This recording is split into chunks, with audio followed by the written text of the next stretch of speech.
Okay, so in the last session, we discussed first-order systems, their response to step input, and in particular the zeros and the poles, how the poles affect the stability or reflect the stability more, and the location of the poles, how they dictate the response time of the system. So this time we're going to discuss second-order systems. Now, if you recall, in some of the examples we looked at when we discussed first-order systems, and we had transfer function with at the power of s squared, which is indicating a second-order system. But we were able to break the second-order system into two first-order systems, like the example we have here. This is very similar. We have a second-order system, strictly speaking, but we can break that into a 1 over s plus 1 and 10 over s plus 10. So we really strictly have two first-order systems connected in cascade. But in some cases, a second-order system cannot be broken into two first-order systems. In that case, we will end up with two complex poles. Okay, so if you equate the denominator terms of some transfer functions, you end up with a complex solution. Okay, like the example I have here. The transfer function is 5 over s squared plus 2s plus 5. Equate the denominator term to 0. That will give me the characteristic equation.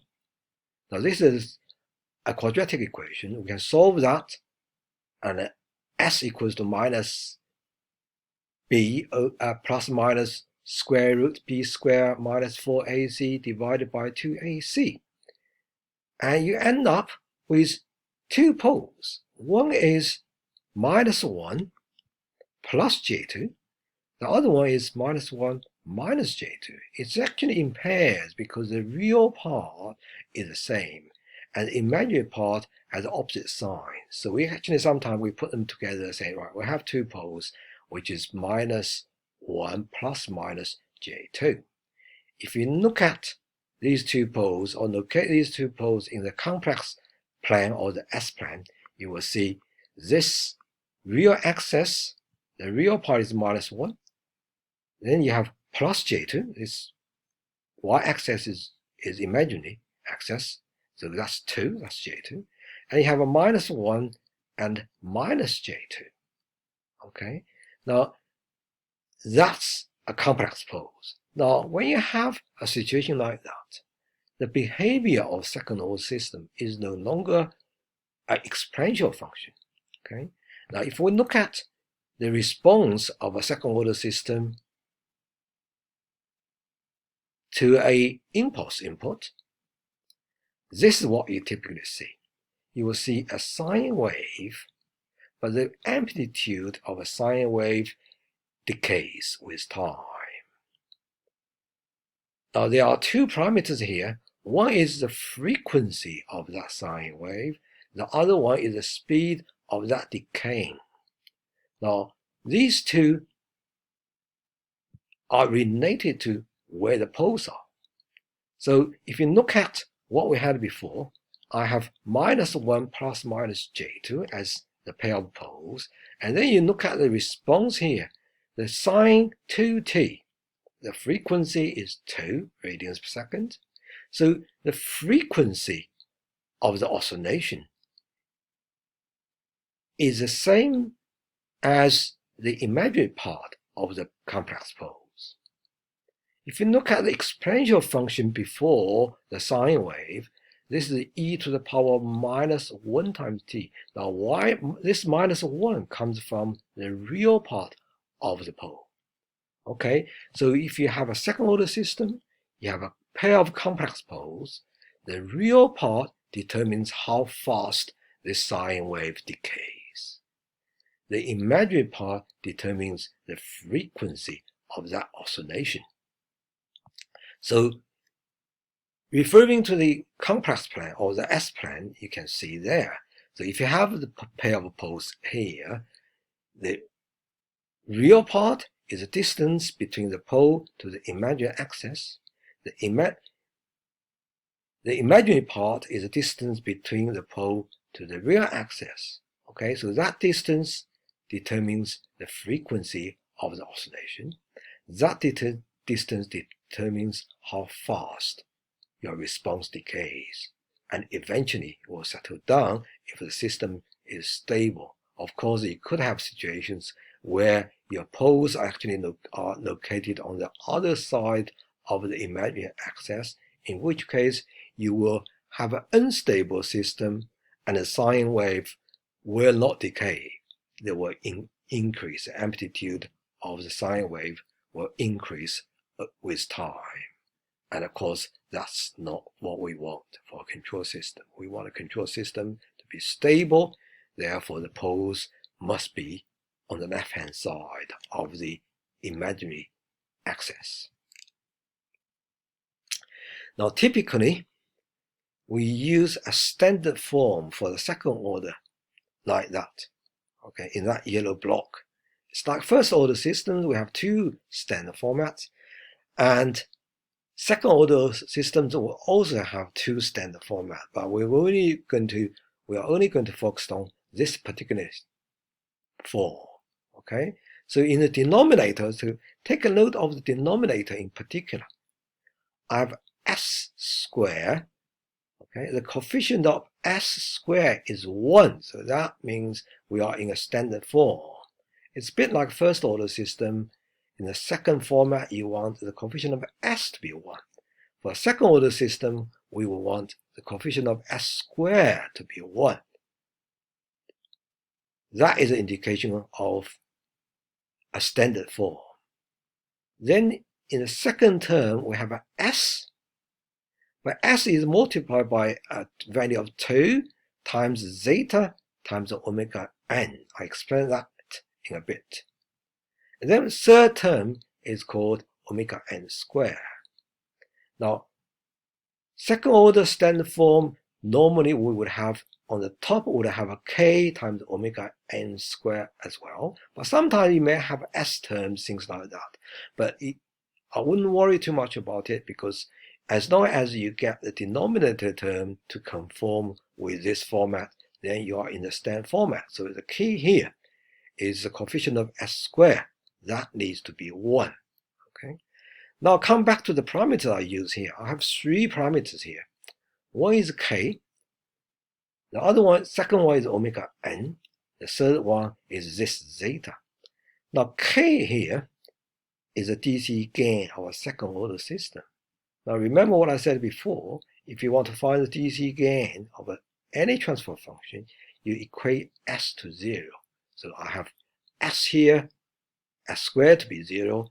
This second term disappears as well because this s would be 0. Then DC gain would be k omega n squared divided by omega n squared, or divided by omega n squared, you end up with k. So the k here is your DC gain.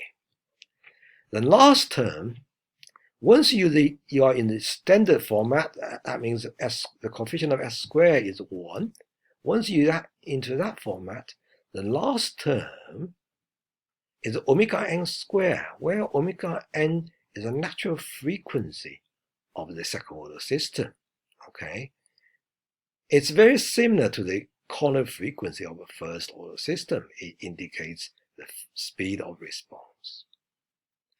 In the middle, I have another parameter called zeta. Zeta is known as the damping ratio, or the damping factor of the second order system.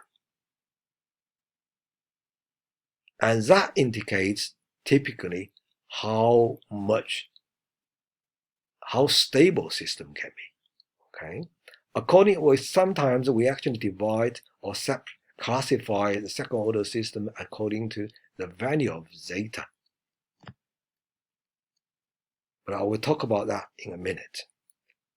Now I have an example here where the transfer function is s plus 4 divided by s squared plus 4s plus 16.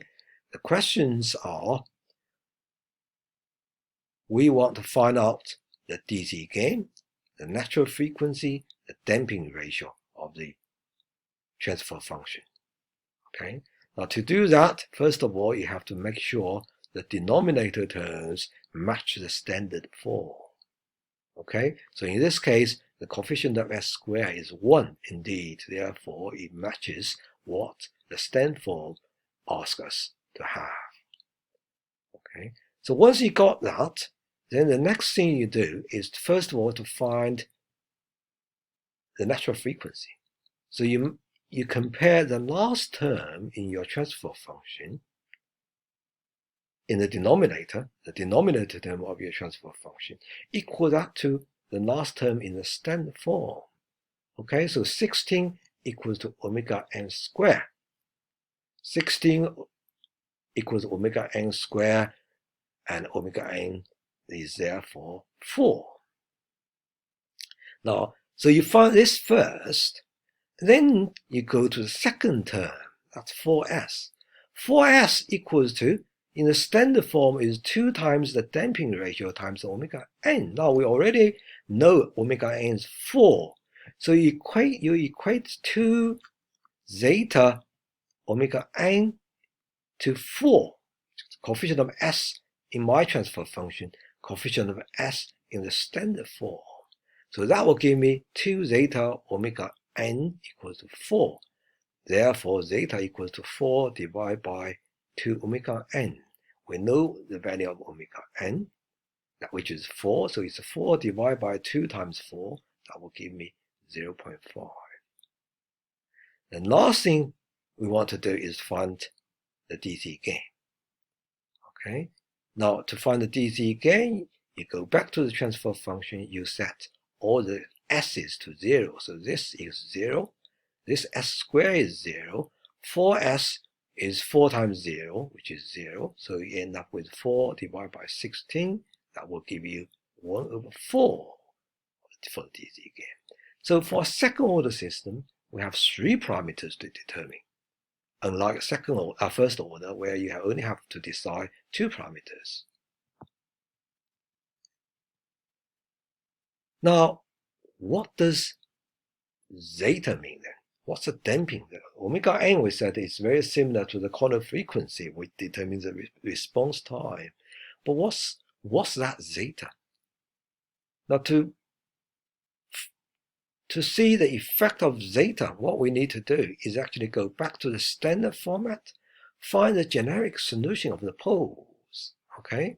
And then we will see what's the value of zeta give us, okay? So I have here standard form s squared plus 2 zeta omega n times s plus omega n squared. If I equate the denominator terms to 0, I get that. In equation number 2, this is my characteristic equation. We said that before. If you equate the denominator terms of the transfer function to 0, that equation is called characteristic equation. The poles are roots of the characteristic equation. So I have here s squared plus 2 zeta omega n s plus omega n squared. So to find the solution, consider that as a quadratic equation. So it's a s squared plus b s plus c equals to 0. So s equals to 2a in the denominator. In the numerator is minus b. B is 2 zeta omega n plus minus square root b squared. B is 2 zeta omega n. So b squared is 2 squared, that's 4, zeta squared omega n squared. Minus 4 times a times c. A is 1 because the coefficient of s squared is 1. C is omega n. So 4 times 1 times omega n. That's what we have here. Now I'm going to reformat that little bit because I have a 4 inside, in the first term of inside the square root. I have a 4 here as well. Okay, so I can take that 4 out of the square root. That'll give me 2. I also have omega n squared in the first term inside the square root. I have omega n squared in the second term, so I can take that out as well. Take the omega n squared out of the square root. That'll give me omega n. Okay. Oh, there's a mistake there because I've taken the omega n out, so this omega n squared doesn't exist. This omega n squared doesn't exist either. That should be 1. Okay, that should be zeta square. 2 divided by that 2, 2 divided by that 2, I end up with minus zeta times omega n plus minus omega n, this is omega n, times square root, because I said this omega n is already out, so it shouldn't be there, so I end up with a zeta square. This omega n shouldn't be there because it's already taken out, so that's minus 1.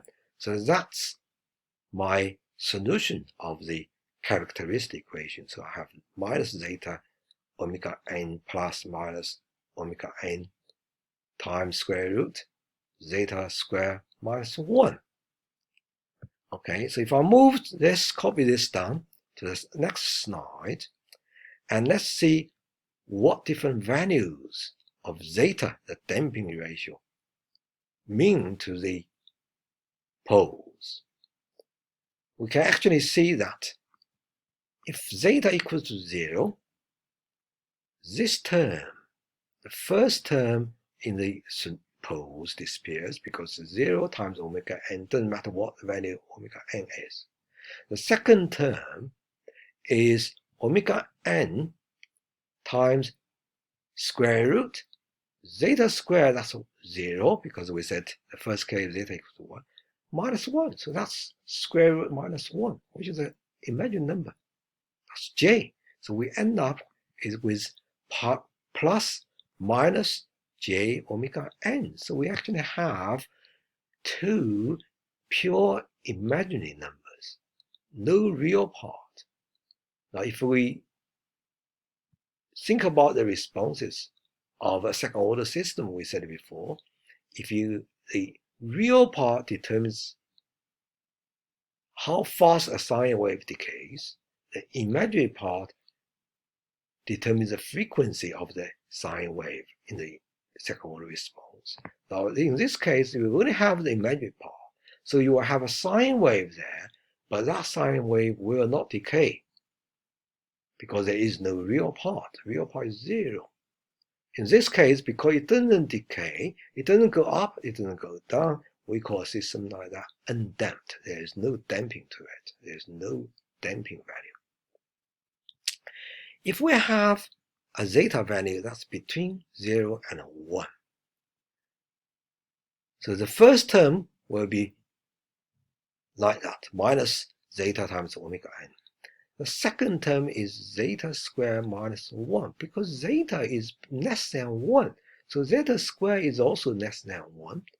Therefore, zeta squared minus 1 is a negative number. But we can take that negative separately.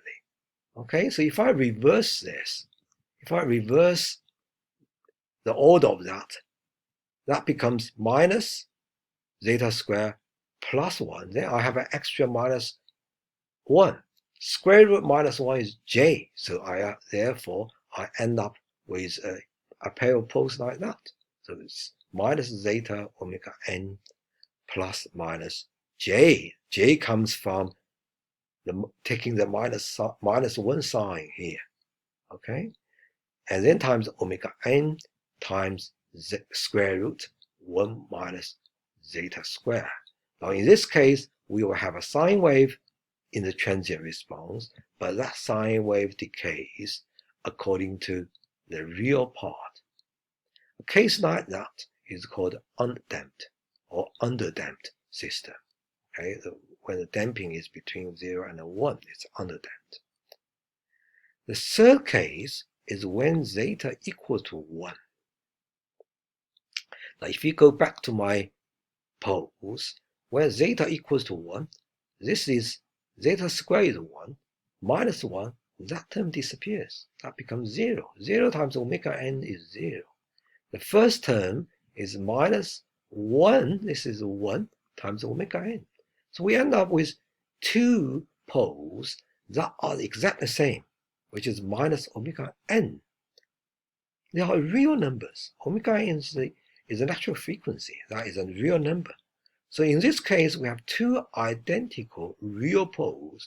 It's a bit like two identical first-order systems connected in series. Okay? A case like that, we call it critically damped system. And then the next case we were looking at is when zeta is greater than 1. Now, greater than 1, that means zeta squared is also greater than 1. That means the square root, the whole square root is greater than 0. So it's going to be a positive number. Now, this is a real number. This is also a real number. It's just a real number plus minus another real number. So we end up with two real numbers. Okay? Now, real number both are negative because second case is easy. Minus, minus. But also, this term, because it's a zeta squared minus 1 times omega n, and zeta is greater than 1. So this is, the second term is smaller than the first term.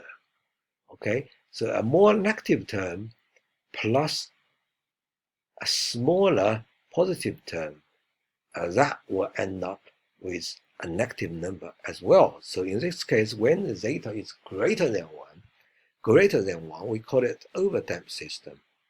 And overdamped system will have two real poles of different values. Now that is a case where we can break them into two first-order systems.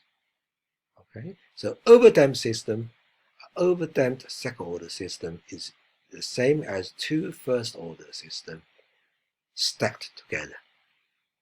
And finally, if zeta is negative, now if zeta is negative, then this first term becomes a positive number. It really doesn't matter what happens to the second term, because a positive number add, because we have an add plus minus, add to another number. Omega n is positive. This can't be a negative. It can either imaginary number or real number. Okay, so a positive number add to another positive number, that's positive. So we will have at least one pole that's positive. When you have at least one pole being a positive, then you have an unstable system.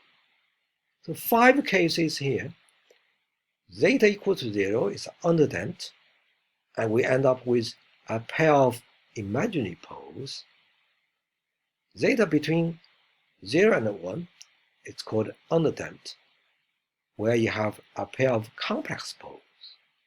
Zeta equals to 1, that's critically damped, where you have two real poles that are identical. It's like two first-order systems that with same pole value. Zeta greater than 1 is overdamped. You will have two real poles, but of different values. That's two different first-order systems stacked together. So really, the third and fourth cases, we're not really that much interested in, because we know we can actually treat them as first-order systems. Okay, the real cases are, what we really wanted to know is case number 1, undamped. Case number 2, that's in the majority cases we will discuss things like that. Okay, that's underdamped, and also the unstable case where you have negative damping. Okay, these are fairly sort of standard second-order system cases. Now, if you look at when it's underdamped, if you look at the different damping values between and look at their responses, zeta equals to 2, that's overdamped. This is the response you get.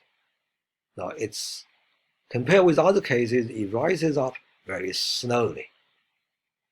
If you reduce that damping value to 1, then the second one, that's your response. So it's a lot faster. Now, the reason here is that zeta equals to 1, we have two identical real poles.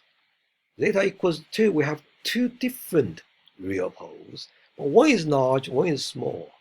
It's that small one, or less negative one, that slows things down. So it gets very slow. Like you have one fast first order, and they have another slower first order. The slower first order dictates the performance. Reduce the damping from 1 to 0.7, you get this response. Now you can see it gets faster, and it starts to show a little bit of sign of overshoot. Go a bit further, from 0.7 to 0.4, this is what you get. Okay, you get more overshoot, but you get faster response until you get to the last case where damping is 0.1. You get another overshoot, and the sine wave decays a lot slower, but the rise time is the shortest. Okay, so the damping helps with the rise time, but increases the overshoot, increases the decaying time.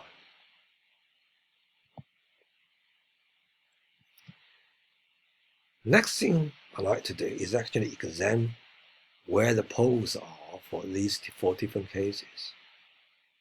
Okay, now I have I have several different cases. This case, I have a transfer function GS equals to 36 divided by S squared plus 4.2S plus 36. Now, if you compare that with the standard format, and first, as I said before, the first thing to do is try to match the last term, okay, between my transfer function and the standard format. Okay, so 36 equals to omega n squared, therefore omega n is 6. And then you compare the middle term. 2 zeta omega n equals to 4.2, therefore zeta equals to 4.2 divided by 2 times omega n. Omega n is 6, so that will give me a damping value of 0.35. Okay, so now we can. Now DC gain, I deliberately set this to 1, because if you set S squared to 0, this S to 0, DC gain equals to 36 divided by 36, I'll give you 1. The poles will be the roots of the characteristic equation. The characteristic equation is S squared plus 4.2S plus 36 equal to 0. Find the solution of that, we end up with a pair of complex poles. Okay, it's minus 4.2.1 plus minus J 5.62, which is as indicated in my S-plane. Okay, so at the same real part, see, they are located in the same direction horizontally. Okay, that's the same real part, but one positive imaginary part, one negative imaginary part. Okay, and this value there just shows the angle between the pole and the negative real axis. If you take a cosine function there, that equals to zeta. So actually zeta is actually closely related to the angle of the poles. Okay, but we will talk about that in more detail later on in the module. If I increase the middle term of the transfer function, now everything else is the same. On the top is 36, this is S squared, this is 36, but the only thing I've done here is increase the term in the middle. So my natural frequency doesn't change, okay? But my middle term is still 6, but the middle term is 18. But if I want to find the outlet value of zeta, it's 2 zeta omega n equals to 18. Or zeta equals to 18 divided by 2 times omega n. Omega n is 6, so 2 times 6. Now end up with 1.5. Equate the denominator term to 0. Find the solution. That will give me 2 real poles. One is minus 2.29, one is minus 1.57. So if you look at them in the S-plane, one is there, the other one is here. Now, this is faster pole, this is a slow pole. But because they are connected in series, so the response has to pass from one to another, the slow pole actually make all the difference. It slows things down. If I change the middle term again, from 18 to 12, okay, now we can actually follow the same process and we find zeta equal to 1. That's the condition we call the critical depth system. If we find the poles, okay, if we find the poles, equate the denominator terms to 0, find the poles, we have two identical real poles. So we have a double pole here. Okay? And that happens to equal to the natural frequency. Zeta equal to 0. This is the case where the S term disappears in the transfer function. Okay? When the S term disappears, then the coefficient of S in the standard form equal to 0. Now we know omega n is not 0, therefore the zeta has to be 0.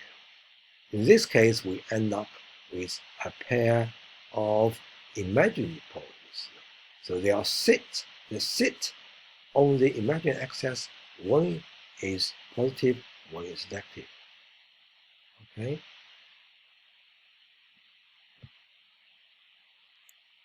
In the case of negative damping, where the coefficient of S is a negative number, again, we can find the zeta value, which is a negative number. It just confirms that it's minus 0.05.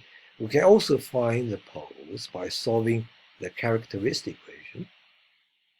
And we will end up with a pair of complex poles, in this case, but the real part is positive. Okay? When the real part is positive, you have two poles sits on the right-hand side of the imaginary axis. Therefore, the system is unstable. Okay, so 4 or 5 different cases, and we have different value of zeta, and they actually indicate different performances, or at least they will indicate whether a system is stable or not. And then we can find out the values of natural frequency, we can find out the value of damping ratio, we can find out the poles from the transfer function, okay, and compare the transfer function with the standard format. Okay. And once again, I got some practical questions for you to try. And I have 4 different transfer functions. They're all second order systems. What I'd like you to do is to find the DC gain, to find the natural frequency, to find the damping ratio of each transfer function, but also find zeros and poles and determine if it is the system is stable or not, and explain why. And then sketch, identify the zeros and the poles in the S-plane. Basically, just drawing crosses for the poles and draw circles for the zeros. Okay, thank you.